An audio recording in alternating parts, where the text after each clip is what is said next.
Hey everybody, just wanted to make this quick video because I got a question. I get this question a lot about slang language in CELPIP. So of course the answer is you cannot use slang language in CELPIP. All the F words, B words, and the S words should be avoided at all costs. If you do use them, you will lose marks, so please don't. To what extent you can use them? For example, the replacement for the S word is the C word, which is crap. Okay, so you can use that in your CELPIP exams. For example, he was talking a bunch of crap instead of saying he was talking a bunch of S. Okay, we don't want to use the extreme word. Um, and I would recommend still going away from it because it is still so the really extreme words that you should avoid, the curse words, of course, avoid them. And then this is the middle one.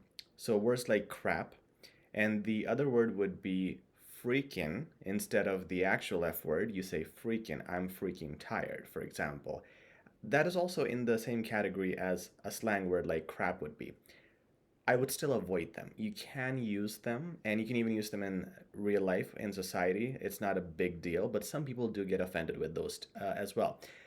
Now, there are situations where you want to express your anger, and you should, because in a lot of our self speaking, for example, I always mention in part 7, for example, when you're debating, you should use words that have emotions and emphasis because it shows that you're a human being and you're not using robotic, normal, common words.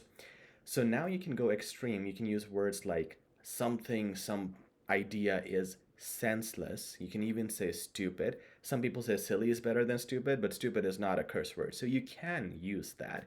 I would appreciate if you call someone or something stupid in your exam because, again, having emotions and emphasis shows more versatility and it helps you with your marks and the range of vocabulary.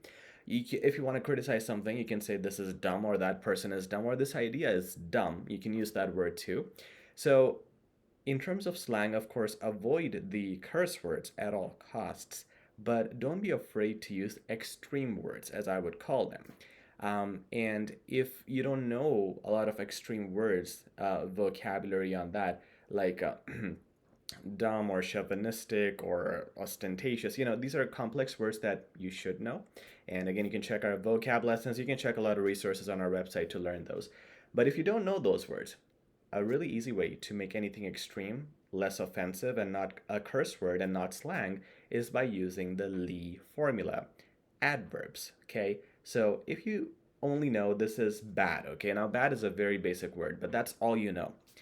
You can say this is extremely bad. This is completely bad. This is utterly bad, okay? By using the lees, you can already make your idea or argument strong with emphasis. And not only it helps you with making the vocabulary more versatile, it also helps you getting the lee in. And if you have seen my previous lessons, I love lees because examiners love lees. The more adverbs you have, the more lees you have, the more range of vocabulary you have. And the reason you would get more marks for this is because people don't usually use lees, and examiners want you to use adverbs, adjectives, and a bunch of things for a range of vocab. But for this lesson, I'm going to say to get something more emphasis, you want to avoid slang but use adverbs or some complex vocabulary which is not too offensive, but it has emphasis to make your speaking and writing better. Okay, I hope this helps and I hope this answers that question. Thank you.